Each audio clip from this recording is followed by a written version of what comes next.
incominciamo da cosa? Incominciamo dal dire due parole anche della sottoscritta, giusto per capire che cosa ci fa seduta qui, che cosa fa nella vita, non vi tedio più di qualche attimo, ma è giusto per contestualizzare quella che è la mia presenza, la mia competenza, ma anche il mio amore per quello di cui vi andrò a parlare. Allora, questa sono io, vedete? Questa sono io di fronte a uno dei poli sanitari più grossi che abbiamo nel Veneto. Io da tanti anni, da quasi 15 anni, tra le mie varie attività di psicoterapeuta, io sono una psicologa psicoterapeuta, sto lavorando e ho lavorato presso strutture sanitarie che si occupano, come dire, di grossi problemi neurologici e anche degenerativi. In particolare mi sono occupata per tanto tempo di Alzheimer, di demenza, gravi disturbi del comportamento. Mi occupo di reparti stati vegetativi permanenti, quindi quella condizione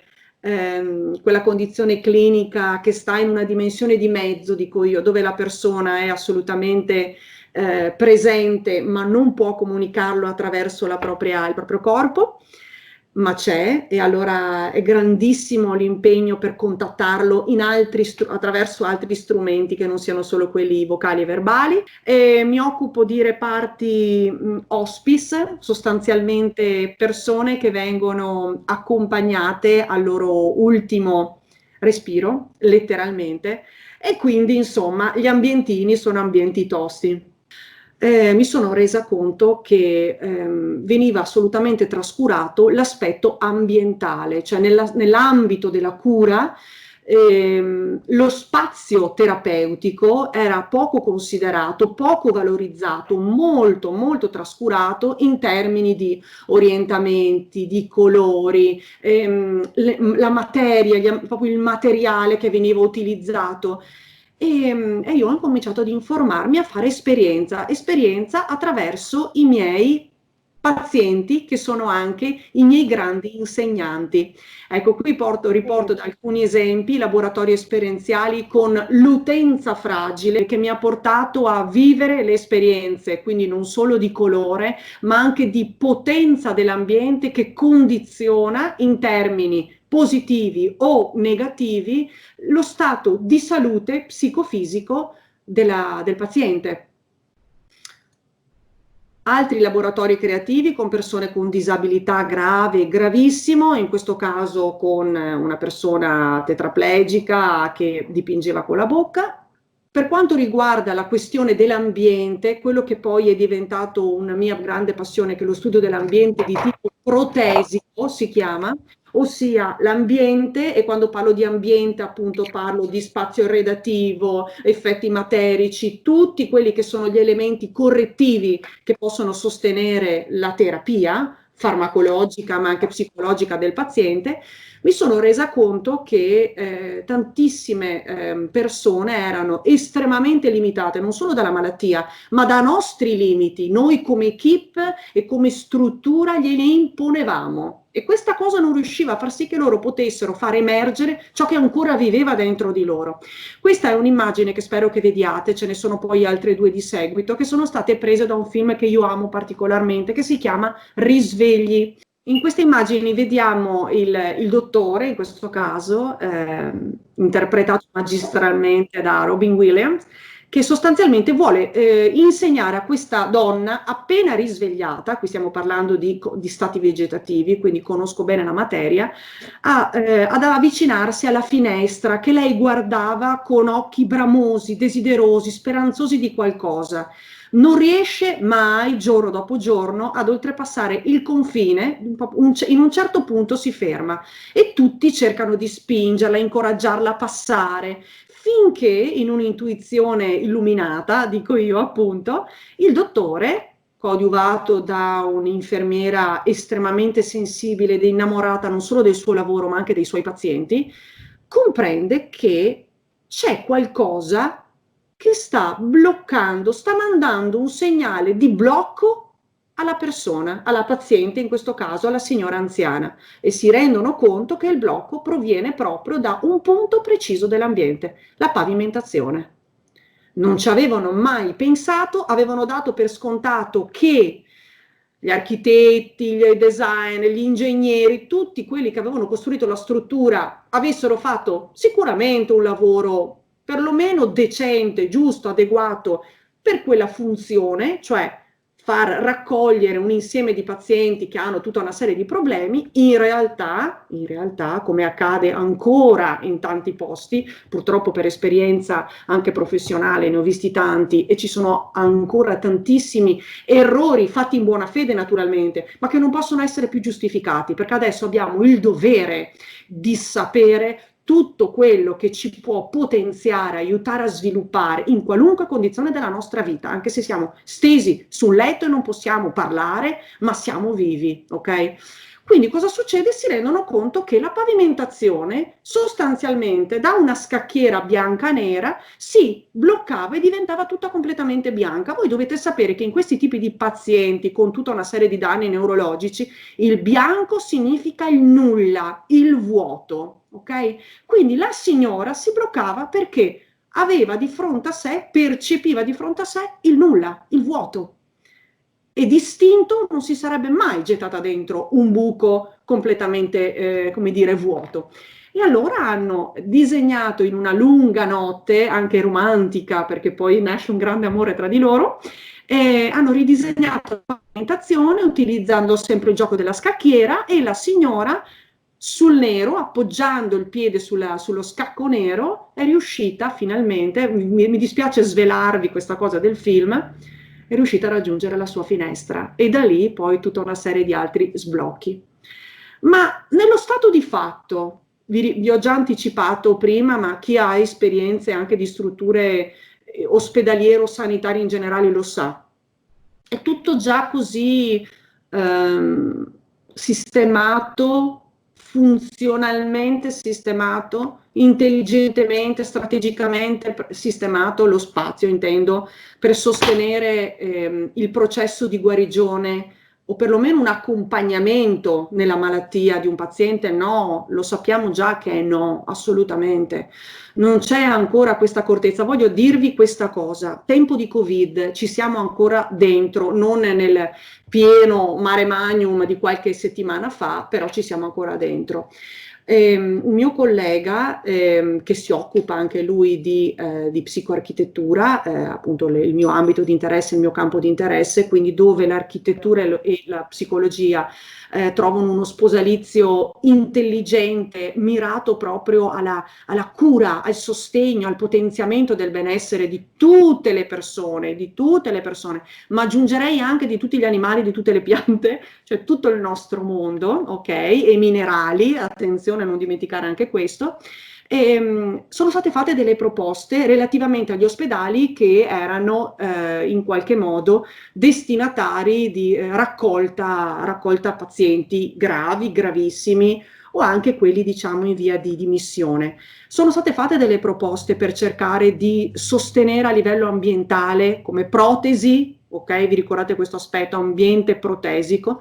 Ma sono state tutte idee bocciate proprio di default, come se fosse un vezzo, quello di incominciare a mettere delle pareti colorate di un certo tipo, quello di proporre il posizionamento degli ospiti verso un orientamento, potenziare la presenza della luce e delle finestre, che è riconosciuto da sempre come grandissimo, grandissimo maestro e grandissimo medico per la nostra salute, quello di portare tutta una serie di cibi che non si parla quindi di nutrimento perché dentro al cibo c'è una sostanza che ci aiuta, proteine e quant'altro, ma anche il colore dei cibi, poi ne parleremo proprio con colore e cibo, quanto è importante per l'occhio e non solo per l'occhio in termini di fisiologia del vedere, ma anche proprio l'aspetto psicologico, quanto questo ci aiuta ad accelerare. Ci sono tantissimi studi clinici e poi nel corso, quando chi di voi farà la scelta poi di incominciare con me questo percorso sulla psicologia del colore,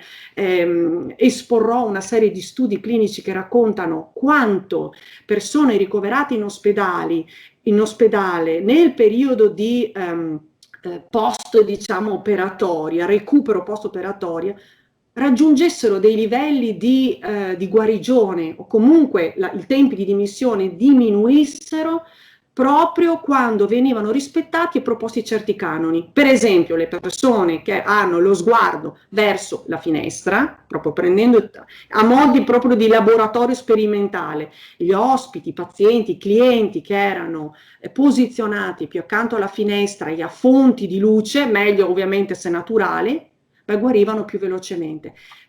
Questo, il Gentle Care, che è il Prothesic Life Care System, è una delle primissime risposte trovate nel mercato, diciamo, che in qualche modo si occupava di ambiente protesico. Quindi, cari signori, fondamentale andare a fare un lavoro sulla la psicologia e lo stato fisico del paziente, fondamentale andare a fare un lavoro sull'aspetto psicologico di tutta l'equipe. Io faccio moltissima formazione ai medici, agli infermieri, agli educatori, ai fisioterapisti, agli operatori sociosanitari, tutte le persone che lavorano costantemente, quotidianamente a contatto con le persone malate, che hanno questa forma di malattia, e anche loro devono essere rigorosamente sostenute, ma pochissimi si occupano, lo ripeto per l'ennesima volta, dell'ambiente. Quindi avanti tutto abbiamo incominciato ad aggiustare una serie di cose di cui poi vi farò vedere. Quando ho incominciato a studiare il colore, ad interessarmi in particolare di tutto quello che è il grande potere curativo, mi sono domandata se fossimo noi come dire, ad immaginarci questo potere. Ci svegliamo nel 2000, nel 2020, in realtà sto dicendo una cosa assolutamente, come dire, scontata. La storia del colore e della psicologia del colore ha delle radici lontanissime. Gli antichi romani avevano, parlo dei romani, ma tutti i popoli del mondo sono caratterizzati da un utilizzo, fin dall'antichità, dall'utilizzo del colore come segno di potere, di forza di sé, di riconoscimento,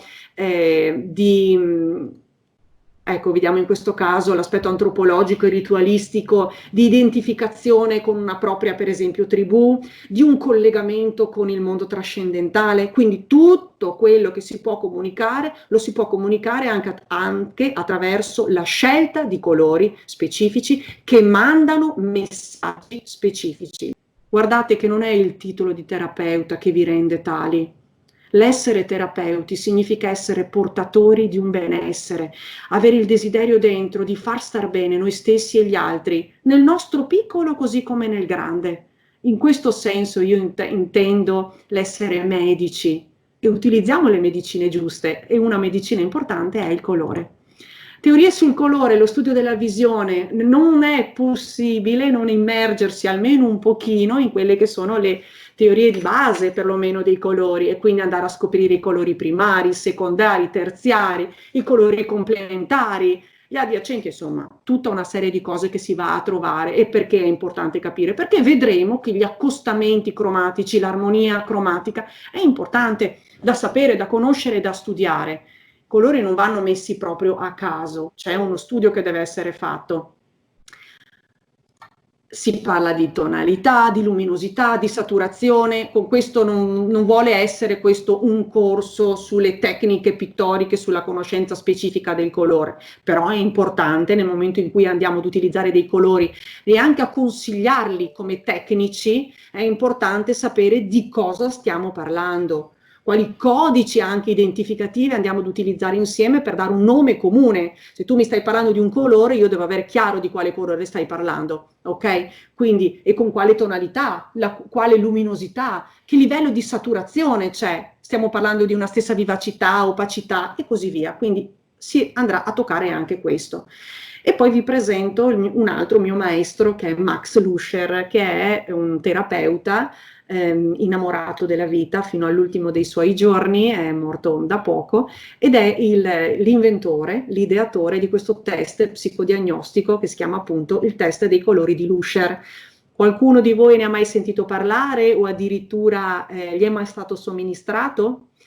Beh, vi informo che questo è un test che io conosco perché mi sono specializzata ovviamente in questo test per poterlo somministrare ai miei pazienti anche in ambito privato per personalizzare tutta una serie di trattamenti poi, ma è utilizzabilissimo anche perché è facilmente somministrabile il test rapido che poi andrete a conoscere se verrete a fare il corso, somministrabile anche da una persona che non ha uno specifico titolo Il Lusher è riuscito a identificare una gradazione di colori, specifici colori chiamati proprio i colori di Lusher, che sono collegati agli aspetti intimissimi, psicologici, viscerali, emozionali, energetici della persona. Okay? Quindi quando ci sarà la somministrazione, vi anticipo già che quando si fa un corso con me, i corsi con me non possono essere non personalizzati. Cosa significa? Che i corsisti, gli studenti che partecipano ai corsi con me, vengono tutti, ma devo dirvi con grande gioia e con grande rispetto, passati al setaccio reciprocamente, perché dobbiamo crescere. Si fanno i corsi sul colore, mica solo per imparare le nozioni e andarle in qualche modo a replicare fuori dalla nostra vita. Prima si parte da noi, ragazzi, dobbiamo noi capire come funzioniamo rispetto ai colori. Dobbiamo noi capire quali sono i nostri colori interni, quali sono le resistenze che abbiamo verso i colori, perché è solo così che nella nostra consapevolezza, nella capacità di camminare prima dentro di noi, possiamo prendere per mano gli altri e aiutarli nel loro cammino. Penso a tante persone che vanno, no? Gli interior designer, ma gli architetti, tutti quelli che si occupano di persone, e siamo tutti, okay, possono aiutare nell'accompagnamento del colore giusto rispetto allo stato emotivo, al taglio di personalità della persona, e quindi c'è un rispecchiamento armonico meraviglioso che porta poi degli effetti curativi rapidissimi. Si è parlato di utenza fragile, i bambini, il mondo diciamo dell'età evolutiva, non è di certo un'utenza fragile, anzi è il nostro grande futuro, il nostro grande bacino dove poter coltivare fiorellini che poi diventano straordinarie radici per la nostra vita. E interventi quindi in termini di indoor, cioè ambienti interni con colori e posizionamenti che possono aiutare la capacità attentiva ed il benessere dei bambini, altri grandi studi che dimostrano come l'utilizzo di un colore, poi vedremo in particolare il verde come defaticante, ecco perché il verde nei banchi piuttosto che in alcuni punti specifici dell'aula aiutano i ragazzini a rimanere più presenti dentro, diciamo, la lezione, fermo restando che bisogna che ci siano anche degli insegnanti particolarmente bravi e, come dire, capaci a motivare con argomenti giusti i ragazzini. Colori nell'ambito degli ambienti sportivi, spazi sportivi e ricreativi, mai nulla per caso, una palestra dove c'è l'esplosione del rosso, perché il rosso vedremo poi come simbologia psicologica e energetica è eccitante, caricante, e quindi per potenziare la nostra capacità, diciamo, muscolare, in qualche modo accelera proprio il processo proprio di potenziamento, anche aumenta il livello della respirazione, questo l'arancione in particolare, ecco perché si è giocato sull'arancio e il rosso, e poi una scuola di danza dove tutta rigorosamente al femminile, dove la delicatezza, la raffinatezza e la grazia doveva accompagnare il movimento delle ballerine classiche. Ambiti sanitari, strutture residenziali sanitarie, quindi dalla reception al bancone, sale d'attesa, quindi dove le persone stanno lì magari con l'angoscia ad attendere un risultato piuttosto che ad entrare ad una visita, come possiamo giocare senza parlare loro in maniera diretta, senza utilizzare, no, il linguaggio che conosciamo, come fargli arrivare messaggi a livello inconscio? Benissimo, luci, lavori di luci ed ombre, colori con le giuste saturazioni, e poi visione, cosa faccio trovare di fronte alla persona, quindi ostacoli che possono essere non solo fisici ma anche visivi.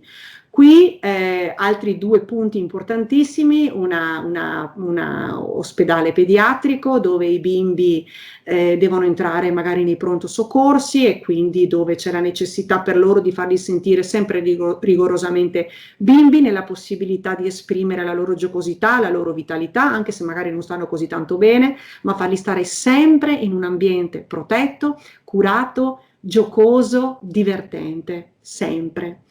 E poi qui uno spazio che era stato creato nei sotterranei di un ospedale, dove si va a fare appunto le TAC, le risonanze varie, già voglio dire ambiente particolarmente come dire angosciante, perché generalmente si va per sospetti problemi o per dei problemi conclamati, e quindi trovare una cosa del genere sotto sostanzialmente un bunker aumentava in maniera esponenziale, sapete che cosa? L'utilizzo di calmanti, ok? Quindi sparare in vena i calmanti alle persone che devono sdraiarsi lì.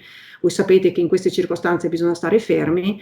Ecco, con l'utilizzo dei giusti colori, che sono dei colori rasserenanti e vitalizzanti al tempo stesso, si è diminuito drasticamente l'utilizzo del farmaco.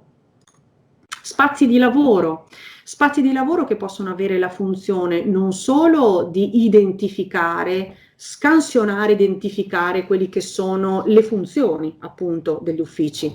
Per esempio, se c'è l'ufficio dedicato al commercio con l'estero, piuttosto che la reception, piuttosto che altre funzioni di tipo commerciali più squisitamente legate al tema commerciale interno, allora distinguiamo gli spazi con i colori. Quindi ad ogni colore impariamo a far corrispondere una funzione.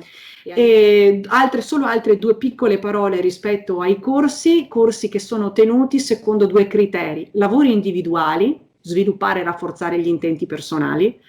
E quello che mi piace dire è che a me piace incontrare le persone, ok? Non si rimane meri studenti, uno da una parte dello schermo e l'altro dall'altra parte ancora.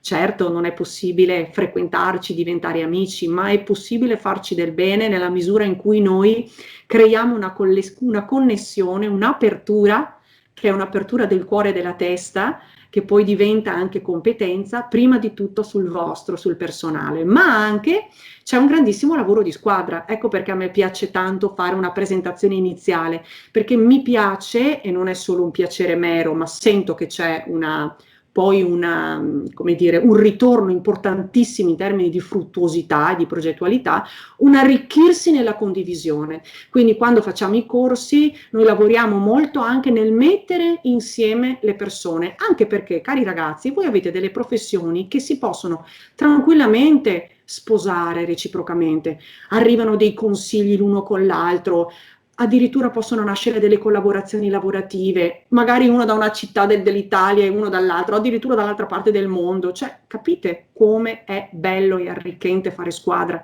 Ecco, noi potenziamo tanto anche questo aspetto, io ci tengo tantissimo. Velocissimamente andremo a vedere la parte della fisica, della fisiologia del vedere, quindi colore e luce. Quando parliamo di colore non possiamo non pensare alla luce. E su questo ci facciamo un'immersione sulla colorimetria, che studia e spiega appunto gli effetti della luce sul colore, ok? Misurare luce ed ombra nel campo del visibile è fondamentale per capire qual è la visione autentica del nostro colore, ok? Quali saranno gli effetti reali del nostro vedere. Il colore è una percezione, ok? E in che modo però possiamo essere sicuri di aver compreso tutti quanti di che colore stiamo parlando, ok? Come possiamo, per esempio, identificare la precisa tonalità del rosso e raccontarla a qualcun altro? La colorimetria risponde a questo. Cioè vuol dire che la luce, che cambia a seconda dell'ora del giorno in cui ci troviamo, crea degli effetti all'interno, per esempio, di uno stesso identico paesaggio, ci porta a guardare, proprio come guardassimo due tele diverse di due pittori, ci porta a guardare due scenari che sono sorprendentemente diversi. Per esempio, questo è l'esempio che tipicamente porto in conferenza, la luce azzurrina del pieno mattino fa sì che il rosso diventi più violetto. E quella luce invece del tardo pomeriggio, che non è più azzurrina ma è più giallastra, crea una sfumatura arancione. Quindi una stessa posizione, uno stesso luogo, uno stesso oggetto, perché adesso io vi porto un paesaggio ma può essere riferito ad un oggetto, può cambiare, ok? Parleremo anche dell'aspetto della visione in termini neurofisiologici, cosa accade nel nostro cervello, quindi non possiamo non parlare dei nostri amici coni e dei nostri amici bastoncelli. Ora non immaginate che faremo una lezione di 3 ore sui coni e bastoncelli, questo no, però è giusto capire come dire, avere un'infarinatura generale dei meccanismi che permettono la nostra visione. Perché in una sala operatoria ci sono sempre le pareti verdi? Ci sono sempre state per un sacco di tempo e ci sono ancora. Pensate che sia un caso? Tranquillità? Allora Lara, lavori su un doppio binario. È giustissima questa cosa perché il verde, che è sicuramente collegato bravissima alla natura, poi troveremo, il verde è il colore di contrasto del rosso, che è il colore del sangue fissato per molto tempo dal chirurgo. Se non avesse attorno a sé, dinanzi a sé, il verde reale, quello che trova nelle pareti, ogni volta che questo povero chirurgo che sta ore di fronte ad una ferita, ad un taglio, ad un sangue, alza gli occhi dal rosso sangue per prendere degli attrezzi, per comunque staccare un secondo, dovrebbe ogni volta fare un lavoro di chiusura degli occhi, strofinamento degli occhi per poi tornare a vedere bene il rosso. Perché cosa succederebbe? Che altrimenti i suoi occhi, o meglio i coni, riprodurrebbero naturalmente il verde, non vede più bene il rosso. Quindi le pareti aiutano, agevolano a risistemare la funzione dei coni in questo caso per non dare alcuna frazione di secondo al chirurgo di non vedere, di confondersi. Lui deve stare rigorosamente sempre sul pezzo. Vogliamo parlare dei suoi vicini o degli indumenti che indossa? Sapete perché i camici in sala operatoria un tempo erano verdi e ora invece sono azzurri? Un tempo erano tutti verdi, adesso si è passato all'azzurro. Sapete perché? Vediamo se qualcuno si propone nella risposta. Allora, andiamo alla risposta. Abbiamo detto che quando si parla di colore, il gemello del colore in termini di concetto è la luce. Pum! Le luci in sala operatoria non sono più bianche, ora sono prevalentemente gialle. Ricordiamoci che i chirurgi, gli infermieri, tutti gli operatori che si trovano ore a guardarsi questo sangue devono avere chiarezza di dove inizia e dove finisce il rosso sangue, ok? Le luci che sono sparate sopra, in questo caso il paziente, nella ferita, diciamo, vanno a condizionare la visione del rosso, ok? Quindi nel momento in cui noi abbiamo luci più gialle, il rosso non è più rosso puro, ma è visto più come arancio. E udite, udite, qual è il colore che mi va a decantare e complementare l'arancio? Ta-da! Azzurro. E quindi si spiega perché abbiamo bisogno anche del signor azzurro. Okay? Quindi questi sono solo alcuni piccoli esempi di quanto sia importante maneggiare gli aspetti del colore, anche in termini proprio di tecnica e di visione nella fisiologia e nella neurofisiologia del colore.